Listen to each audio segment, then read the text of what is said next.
Good morning বন্ধুরা, আজকে পুরীতে আমাদের লাস্ট দিন।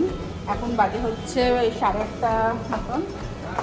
আমরা ভেবেছিলাম, মানে ইচ্ছাও ছিল অ্যাকচুয়ালি ওই সোনার বাংলার ওই দিকটা আমাদের এত ভালো লেগেছে, আজকে ওই সোনার বাংলার ওই দিকটা একটু গিয়ে ইংলিশ ব্রেকফাস্ট করার। কিন্তু ব্যাপারটা হচ্ছে যে বাচ্চা নিয়ে এলে তো সবসময় সব কিছু সুবিধাজনক হয় না, তাই জন্য আমরা সোনার বাংলায় যেতে পারলাম না। আর আমার পেটটাও কাল থেকে একটু গন্ডগোল করছে, ওই জন্য আমরা পুরী হোটেলেই ব্রেকফাস্টটা করে নিচ্ছি। এরপর আমাদের ওই পুরী তেলে যেটা কম্পালসারি হচ্ছে খাজা কিনতে যাওয়া, ওটা আছে। তারপর সব কিছু প্যাকিং আছে। তারপরে আমার ছেলেরই বুকে স্নান টান করাবো। আমরা স্নান করবো 1:50-এ আমাদের পুরী স্টেশন থেকে বন্দে ভারত। তো লাঞ্চটা তো অবভিয়াসলি বন্দে ভারতেই দেবে, এখানে আমরা লাঞ্চ করবো না। আমরা ব্রেকফাস্ট করে সব কিছু প্যাকিং কমপ্লিট করে এখানে সব ফর্মালিটিস কমপ্লিট করে আমরা এখান থেকে বেরিয়ে যাব। চলো ব্রেকফাস্টটা করে। আমাদের ব্রেকফাস্ট এসে গেছে। আমি নিয়েছিলাম এক প্লেট গ্রিল স্যান্ডউইচ, আর এই যে আলুর পরোটা, তার সাথে দিয়েছে দই। আর আমার বাবা নেবে হচ্ছে পুরি সবজি, যেটা রুমে সার্ভিস করবে, আর আরেকটা গ্রিল স্যান্ডউইচ আমরা নিয়ে যাব। দাদা আচার নেই? আচার? আরে সেটা বলবে তো প্রথমে। পুরী হোটেলে চেক আউট করার পর আমরা এবারের মতো পুরীর সমুদ্রকে বিদায় জানিয়ে মেরিন ড্রাইভ রোড ধরে স্টেশনের দিকে রওনা হলাম।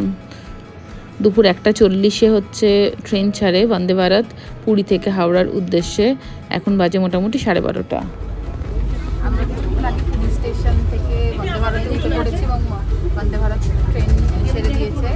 তো এখন একটু লেট ছিল, এটা 1:50-এ পুরী স্টেশন থেকে ছাড়ার কথা, সেটা মোটামুটি 2:15 নাগাদ পুরী স্টেশন থেকে ছেড়েছে। তো এখন 1.5 ঘন্টা হলো এটা খুর্দা রোড ক্রস করলো। আমাদের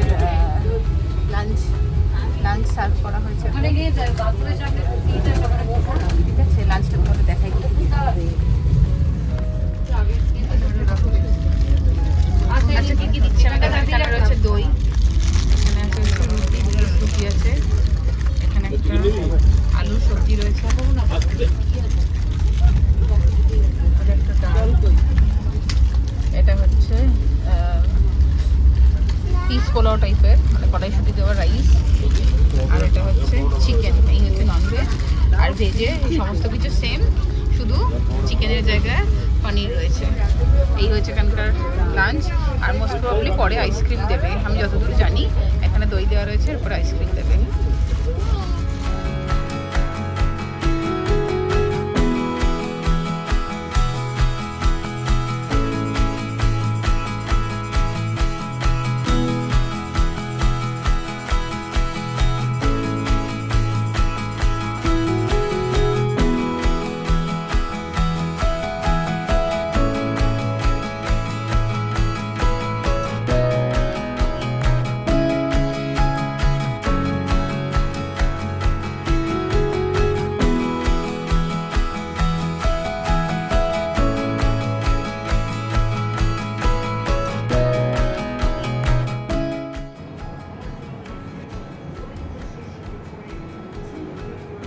আমার পুরী ঘোরার গল্প এখানেই শেষ হলো। যদি আমার এই ব্লগটা তোমাদের ভালো লেগে থাকে তাহলে প্লিজ আমার চ্যানেল সুচন্দ্রিমা দ্য হোফু ব্লগার তোমরা সাবস্ক্রাইব করে নাও। আর ভিডিওটা ভালো লাগলে বন্ধুদের সাথে অতি অবশ্যই শেয়ার করে নাও। খুব তাড়াতাড়ি আসছি নতুন ব্লগ নিয়ে।